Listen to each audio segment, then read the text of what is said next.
Bonjour à tous. Nous allons commencer. Merci d'être avec nous ce matin. Donc avec moi Alexandre Pascal, responsable doctrine émetteur à l'AMF. Alexandre, vous nous consacrez un moment ce matin pour commenter le rapport de l'AMF 2024, rapport annuel que vous faites sur la communication financière des sociétés cotées et le dialogue actionnarial. Donc là, vous vous êtes penché sur l'information publiée par les sociétés en 2024, sur le dialogue tel qu'exprimé lors des assemblées de cette année, et puis vous émettez des recommandations pour 2025. On a une nouveauté cette année, c'est que ce rapport n'a pas de thématique. Vous avez choisi de ne pas faire d'études thématiques, ce qui impacte le périmètre du rapport. Et vous avez choisi de faire remonter dans ce rapport d'observation 50 sociétés qui sont issues du travail de supervision des équipes de l'AMF. Donc, ce sont 50 sociétés cotées à Paris de droit français qui suivent le code AFEP-MEDEF parmi l'ensemble des sociétés qui sont dans ce cas à Paris, qui ont été choisies par les équipes de l'AMF qui assurent la supervision. Alexandre, je vous laisse. Comme d'habitude, ce que je vous propose, vous tous qui êtes avec nous ce matin, c'est dès que vous avez une question, soit vous levez la main, soit la main digitale bien sûr, soit vous allez dans le chat et puis Alexandre prendra les questions au fur et à mesure. C'est à vous. Merci Bénédicte. Bon, comme Bénédicte vient de vous le dire, voilà, c'est un rapport que nous établissons en application, enfin nous établissons pour les sociétés françaises dont les titres sont admis sur le marché réglementé. Ce rapport que l'AMF établit depuis 2003, il est établi en application de la loi et il se fonde sur les informations qui sont publiées par les sociétés qui ont donc leur siège statutaire en France et voilà, dont les titres sont admis sur le marché réglementé. Alors, une particularité cette année, c'est que pour la première fois, il n'y a pas d'études thématiques. Le rapport de cette année repose sur un bilan de supervision des travaux menés par les opérationnels de l'AMF et concerne 50 sociétés cotées du marché réglementé, dont 14 sociétés du CAC 40. Ce rapport, comme chaque année, est établi à partir de l'information publique, c'est-à-dire l'information à laquelle les investisseurs ont accès, les rapports sur le gouvernement d'entreprise, les rapports sur le conseil à l'Assemblée générale, tout document publié à l'occasion de l'Assemblée générale annuelle, adressé aux actionnaires ou publié sur le site internet de la société. Alors, l'AMF pratique le name and shame et nomme les sociétés qui n'appliquent pas une recommandation du code de AFEP-MEDEF ou de l'AMF et qui ne fournissent aucune explication ou aucune explication satisfaisante au regard du code AFEP-MEDEF sur le fait de ne pas appliquer une recommandation. Et dans ce cas-là, il y a une procédure contradictoire qui est menée avec les sociétés. Alors, sur la démarche de appliquer ou expliquer, celle-ci a plusieurs implications. Ça demande d'identifier précisément les dispositions du code AFEP-MEDEF qui ont été écartées, donc une identification par les sociétés. Et pour chacun de ces points, les sociétés sont tenues d'apporter une explication dans ce cas-là qui est étayée, qui doit être adaptée à la situation particulière de la disposition écartée. Et afin de justifier le caractère aussi temporaire de certaines dérogations et quelles sont les mesures prises par la société pour y remédier. Alors, sur ce point de démarche de comply or explain, nous avons une recommandation aussi émise à l'attention des sociétés, c'est l'utilisation des tableaux qui permettent de récapituler l'ensemble des recommandations du code qui ne seraient pas suivies lorsqu'il y en a.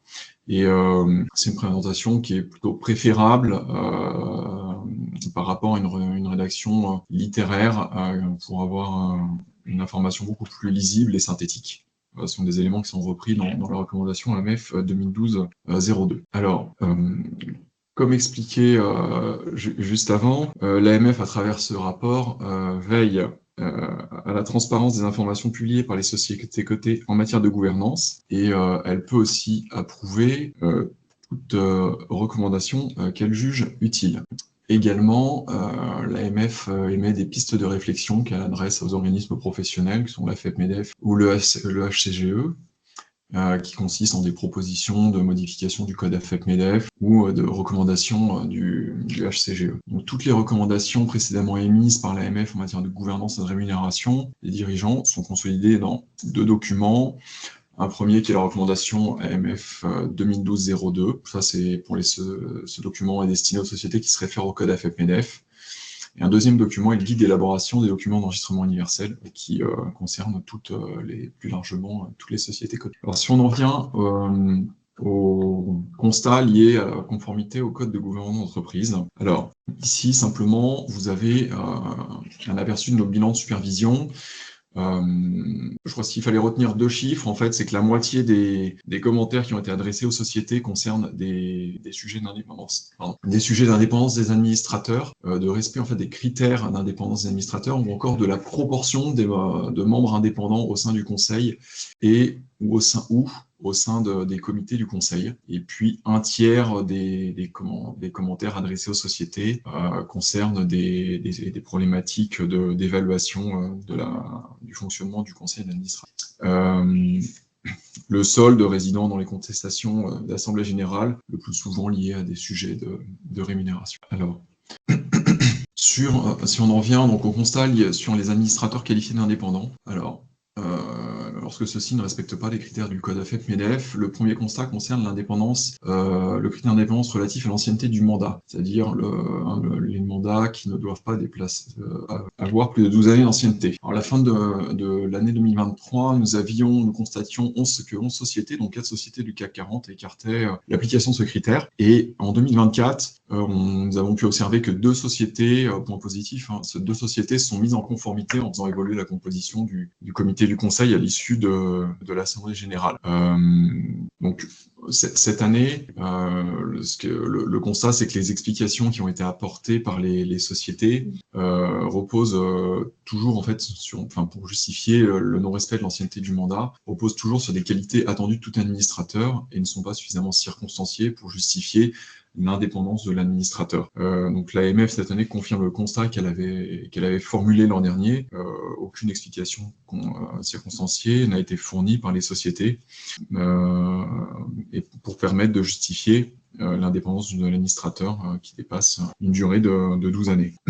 Alors, sur le critère d'indépendance relatif à l'exercice d'un mandat intragroupe, à la fin de l'exercice 2023, fin 2023, dans le rapport, nous constations que 8 sociétés, dont 2 du CAC 40, ne respectaient pas le critère du code AFEP-MEDEF sur l'absence de mandat intragroupe et qualifiaient d'indépendants des administrateurs donc, qui disposaient d'un autre mandat social au sein du groupe. En 2024, nous avons pu observer qu'une société s'est mise en conformité, faisant évoluer la composition de son conseil d'administration à l'issue de l'Assemblée générale, et les autres sociétés donc restant non conformes sur ce point-là. C'est-à-dire que si un administrateur est indépendant pour une filiale, ensuite au niveau groupe, il ne sera plus indépendant. C'est-à-dire que un administrateur qui a un mandat et chez la mère et chez une filiale du groupe ne peut pas être qualifié d'indépendant au sein de la... Alors, ensuite, d'autres constats concernent le taux d'indépendance. Ils sont liés sont des constats qui sont relatifs à la proportion de membres indépendants. Je vous le disais il y a 2-3 slides. Sur la proportion des membres indépendants, soit au sein du conseil, ou alors ce sont des problématiques d'indépendance, de proportion d'indépendance au sein des comités. Ce qu'on a pu noter, c'est que un point positif par rapport au constat qui avait été fait l'an passé, c'est que 6 sociétés ont fait évoluer la composition du conseil d'administration et les comités pour pouvoir se mettre en conformité, soit avec le code AFEP-MEDEF, soit ici on précise à minima, c'est avec le guide d'application du HCGE. Il y a une disposition temporaire du guide d'application qui permet par exemple, pour le comité en charge des nominations et des rémunérations, d'avoir 50% d'administrateurs indépendants, à condition que le président de ce comité soit indépendant. En revanche, 14 sociétés sur l'ensemble parmi les 50 là, qui ont été observées cette année, 14 sociétés ne respectent toujours pas les taux prescrits par le code au sein du conseil ou des comités des spécialisés. Alors, il y a peut-être un point qui est que je souhaite vous partager. Pour la composition du comité d'audit, nous avons relevé que le HCGE ne mentionne pas, en fait, dans son guide d'application du code AFEP-MEDEF, que le comité d'audit peut être composé à titre temporaire de 60% d'administrateurs indépendants, à condition d'avoir un président indépendant. Alors cette règle avait été expliquée au du public dans des précédents rapports en 2014 ou en 2017. Et certaines sociétés continuent de s'en prévaloir. Pour l'AMF, l'existence de cette règle, elle pose deux questions. Il y a une question de forme, tout d'abord. C'est sur la possibilité d'y recourir ou non, parce que pour le moment, elle n'est pas reprise dans un guide. Et il y a aussi également une question de fond, c'est sur la compatibilité d'un taux de 60% d'administrateurs indépendants avec le code AFEP-MEDEF, parce que le code AFEP-MEDEF, pour le comité d'audit, prévoit un taux d'administrateurs indépendants de 2 tiers. Donc sur ce point, l'AMF, dans le rapport, ne pratique pas de nomination, enfin de naming, ne cite pas nommément des sociétés, évidemment, mais en revanche, elle invite le HCGE à clarifier sa position sur ce. Autre critère du code AFEP-MEDEF qui est utilisé pour l'appréciation de l'indépendance des administrateurs, il s'agit de celui de l'absence de relations d'affaires significatives. Alors c'est un point qui est important pour nous,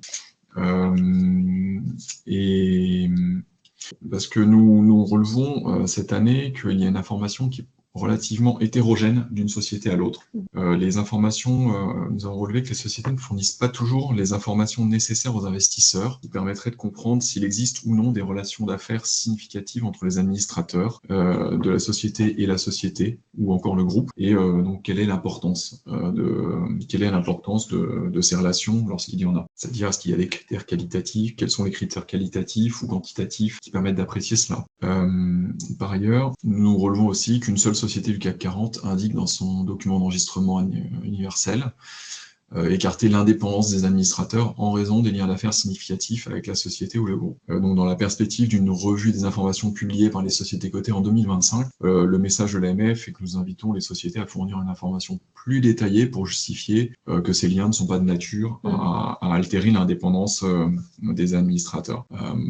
Si on en vient sur une présentation de quelques principales règles de transparence relatives aux relations d'affaires, nous avons choisi de vous mettre sur ce slide quelques recommandations qui sont tirées du code AFEP-MEDEF, du guide d'application du HCGE, ou encore de la doctrine de l'AMF, qui sont les suivantes. C'est tout d'abord de détailler l'analyse des relations d'affaires avec la société et le groupe, et ensuite de décrire avec précision quels sont les critères quantitatifs ou qualitatifs qui permettent d'apprécier le caractère significatif de cette relation d'affaires. Ça, c'est une recommandation de l'AMF, et ces critères doivent être évidemment, bien sûr, pertinents au regard de cette pertinence s'apprécie par rapport à des caractéristiques propres de la société et propres à la relation d'affaires considérée. Ce sont des éléments précisés par le guide du HCGE. Dans sa doctrine, l'AMF a précisé que les critères quantitatifs sont à exprimer en pourcentage du volume d'affaires, ou peuvent être appréciés pour chacune des deux, et sont à apprécier pour chacune des deux sociétés ou des parties contractantes. Enfin, une précision utile apportée par le guide du HCGE est de mentionner l'absence de relations d'affaires, lorsque c'est le cas. On a très souvent des questions sur l'indépendance des présidents non exécutifs. Comment vous l'appréciez parce que souvent, les présidents non exécutifs ont leur rémunération d'administrateur et une mission rémunérée. Mais qui, pour autant, est-ce que vous considérez que c'est une relation d'affaires? Et est-ce que dans les qualifications d'indépendance, vous avez comment vous voyez les présidents non exécutifs? Comment vous appréciez leur indépendance au sens de l'AMF? Vous évoquez des présidents, alors, quand vous évoquez les rémunérations, il y a souvent des présidents non exécutifs, et je sais que Scalin est souvent questionné là-dessus, sur les données qu'on a là-dessus. Il y a souvent des présidents non exécutifs qui ont leur rémunération d'administrateur, et puis une mission qui peut être une mission de représentation, qui peut être qui fait l'objet d'une convention réglementée. en général. Et est-ce que, mais c'est lié à leur rôle de président. Est-ce que ça, vous considérez que c'est une relation d'affaires et que du coup, ils ne devraient pas être indépendants? Ou est-ce que c'est simplement je dirais l'organisation de la rémunération de présidents non exécutifs indépendants? Ouais, pour l'AMF, ce type de mission déjà ne peut pas conduire à l'attribution d'une rémunération variable. Non, c'est pas variable en général. Et en revanche, sur la partie missions qui sont conférées au conseil non exécutif, lorsque celui-ci n'est pas exécutif, il y aura une description bien précise des missions qui lui sont confiées. Oui, en général, c'est très précisément décrit. Mais on a souvent des questions sur est-ce qu'ils sont qualifiés d'indépendants ou pas. Donc, on a des statistiques là-dessus. Et effectivement, suivant les sociétés, toutes choses égales par ailleurs, ancienneté, historique, toutes choses égales par ailleurs, ils peuvent être qualifiés d'indépendants ou pas à cause de cette organisation de la rémunération. Et je ne sais pas si vous avez eu un avis là-dessus. Sur cet aspect-là, on doit avoir, pour apprécier le respect de l'indépendance, il y a un autre axe d'analyse qui doit être observé, c'est celui aussi de l'appréciation de est-ce que le président du conseil d'administration se trouve en situation de conflit d'intérêts à raison des missions exercées et de la ou encore de la rémunération perçue. Oui, donc il y a une forme d'interprétation à avoir. Oui. D'accord. Alors, autre zone de constat cette année, ça concerne l'évaluation du conseil. Sur environ 21 sociétés qui ne respectaient pas des dispositions du code de la FEP-MEDEF ou de l'AMF en matière d'évaluation du conseil. Et donc un point positif, c'est que 18 sociétés se sont mises en conformité. Alors nous avons deux messages, deux points d'amélioration qui concernent en matière de transparence sur l'évaluation du conseil. Des progrès sont attendus des sociétés sur 2 points du code AFEP-MEDEF. Alors le premier concerne le fait de dire dans le rapport sur l'entreprise qu'il y a bien eu la réalisation d'une évaluation de la contribution individuelle des administrateurs et un deuxième zone de progrès et la communication sur les suites données à l'évaluation. En fait, on n'a aucun doute que le Conseil a connaissance des conclusions de l'évaluation qui ont été menées et qu'il y a un suivi des points qui ont été faits. Mais ce qui est important pour nous, c'est qu'il y ait une communication qui soit donnée sur les suites et que ce soit fait bien évidemment de manière synthétique. L'objectif n'est pas d'aller communiquer sur l'évaluation individuelle de la contribution de chacun des administrateurs. On entend bien ce point est assez clair. Si on en vient maintenant à d'autres constats qui ont été relevés dans notre rapport cette année, nous avons un constat qui touche la figure du président d'honneur. Alors, un point important ici, le constat qui est dressé qui est fait à travers le rapport de l'AMF cette année, c'est bien un constat de transparence de l'information qui est donnée au marché.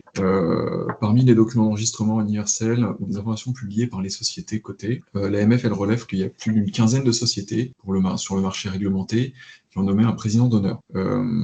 Pour certains, le titre, il est purement honorifique, tandis que d'autres, pour d'autres, des missions leur sont confiées, elles peuvent être très diverses.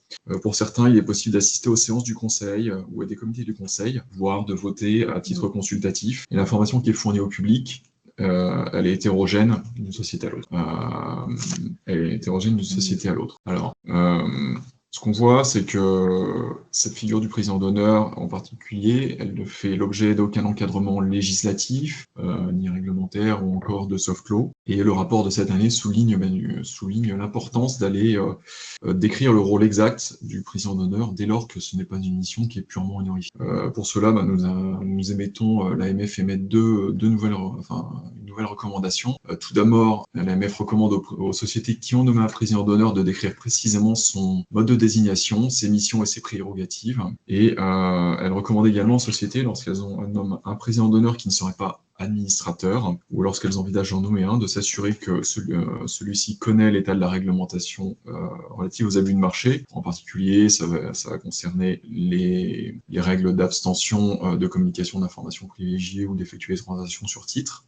Et également que des mesures de gestion des préventions, de gestion des éventuels conflits d'intérêts soient mises en place. Donc, sur ce point, nous invitons également, au travers de notre rapport, la FEP et le MEDEF à se saisir du sujet. Oui, ça a été un point de dialogue actionnarial depuis plusieurs années avec des questionnaires sur le sujet. Vous aviez pu relever que dans les échanges de dialogue actionnarial, dans certains échanges, il y avait des... Fitrust, notamment, c'était beaucoup exprimé sur le sujet.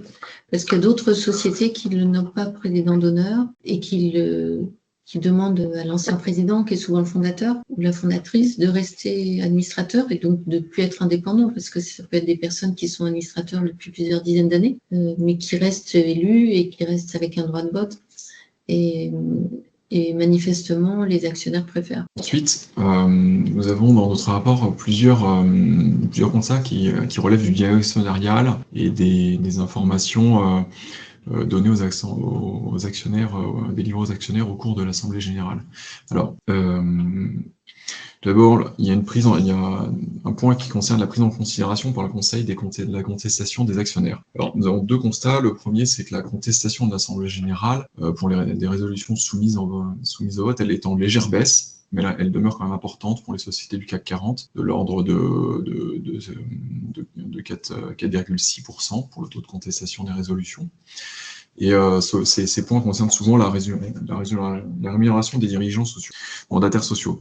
L'autre constat, c'est que peu de sociétés communiquent sur les positions qui sont arrêtées par le Conseil en cas de forte contestation des actionnaires à l'Assemblée générale à l'occasion du vote de ces résolutions. Alors, nous formulons un rappel au cours de dans notre rapport, c'est que nous recommandons depuis quelques années aux entreprises de s'interroger sur l'opportunité de communiquer sur les positions qui sont éventuellement décidées par le Conseil à la suite de contestation des résolutions d'Assemblée générale. C'est fait, en général. On a une question dans le chat. Alors, bonjour, si une évaluation formelle triennale a été réalisée, est-ce qu'une évaluation annuelle doit également être réalisée? C'était sur le sujet d'évaluation du Conseil. Alors, on peut peut-être revenir sur l'évaluation du Conseil. Alors, donc, si une évaluation triennale a été réalisée, est-ce qu'une évaluation annuelle doit également être réalisée?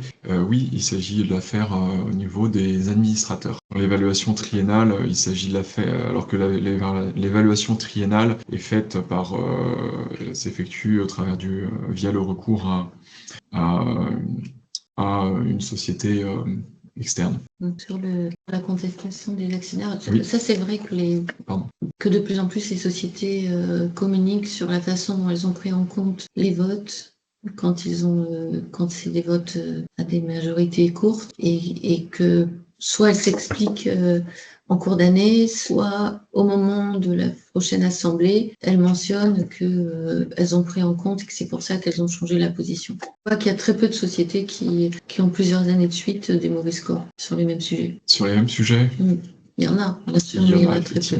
Alors, ensuite, nous avons un autre constat sur les réponses qui peuvent être apportées en séance aux questions des actionnaires. Alors, donc, le code de commerce n'impose pas aux émetteurs de publier sur leur site internet les réponses qui sont données aux questions écrites des actionnaires. À partir du moment où il a été répondu au cours de l'Assemblée générale à l'oral à ces questions, toutefois, au titre de la bonne information des actionnaires et pour favoriser le dialogue actionnarial, l'AMF encourage les sociétés à publier l'ensemble des réponses apportées dans le cadre de l'Assemblée générale aux actionnaires, y compris celles auxquelles il a pu être répondu en séance pour améliorer donc le dialogue actionnarial. Autres points qui sont intéressants en termes de dialogue actionnarial ou qui sont liés à la modernisation des assemblées générales, nous rappelons dans notre rapport des mesures de modernisation des assemblées générales qui permettent d'améliorer le dialogue actionnarial.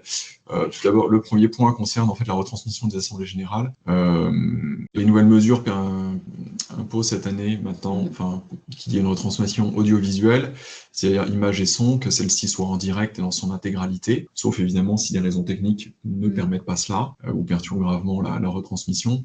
Simplement, à défaut de pouvoir le faire, la société doit le mentionner dans son procès-verbal d'assemblée générale.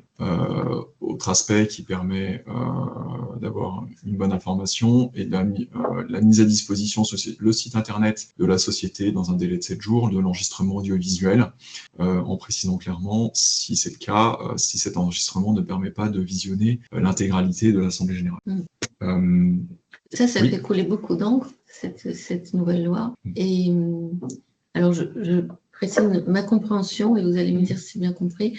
La première, donc, ce qui est nouveau, c'est que c'est image et son, Oui. parce que beaucoup de sociétés retransmettent le son, et que la loi impose de le faire pour les actionnaires. C'est pas forcément ouvert à tous, ce qui était une des questions qui se posaient beaucoup.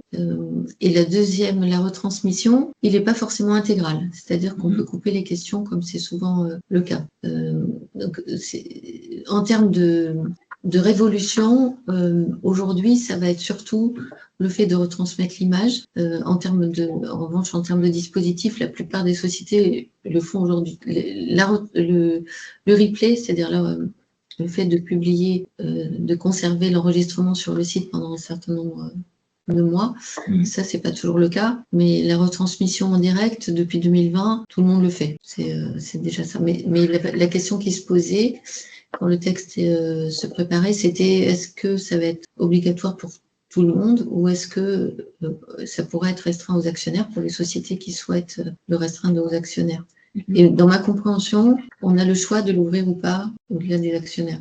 Alors, pour la question, c'est que pour la question de la partie audio, enfin la retransmission audiovisuelle, c'est que c'est pour beaucoup de sociétés, enfin la principale nouveauté va être de retransmettre la partie image. Et d'aller, c'est la portée du code de commerce d'aller de viser l'intégralité de l'Assemblée générale. Voilà. Tout cela probablement pour pouvoir permettre une meilleure interactivité, comme si les actionnaires y étaient. Sur la portée, enfin sur l'étendue de savoir, enfin sur le fait de savoir est-ce que ça doit être ouvert aux autres actionnaires, enfin à des personnes au-delà des actionnaires, je n'ai pas connaissance d'une obligation en ce sens. Non, j'ai l'impression que c'est encore un choix. C'est comme aujourd'hui. Alors, OVH et Webstone qui ont fait du vote en direct, l'essai a été réussi. Il n'y avait pas beaucoup de votants à distance, mais il y en a eu. Ça s'est bien passé. L'identification s'est bien passée. Oui, ce sont deux constats très positifs. C'est vrai que c'est une autre, dans un contexte de digitalisation des assemblées générales et d'une partie en tout cas du dialogue actionnarial. Sont deux constats très intéressants et plutôt positifs de manière de faire et de bon déroulement de l'Assemblée générale. Parce qu'aujourd'hui, nous avons encore très peu de cas de sociétés qui poussent l'exercice jusqu'au bout, c'est-à-dire d'aller jusqu'à permettre de voter à distance, de voter à distance, mais en direct. S'il y avait la possibilité de suivre via un dispositif, via une retransmission du son en direct, la possibilité de voter était limitée à l'envoi en amont des votes à distance. En revanche, il n'était pas possible encore de le faire, ou c'était très limité. Et voilà, on avait une société, c'était Wavestone qui l'avait fait, et plus récemment, c'est OVH qui l'a fait. Voilà, pour nous, sont deux constats très positifs. Amundi, il y a 2 ans, il y a 3 ans. Et tout à fait, oui. Et Amundi l'avait fait il y a 3 ans, c'est vrai. Il n'y avait pas recommencé l'exercice.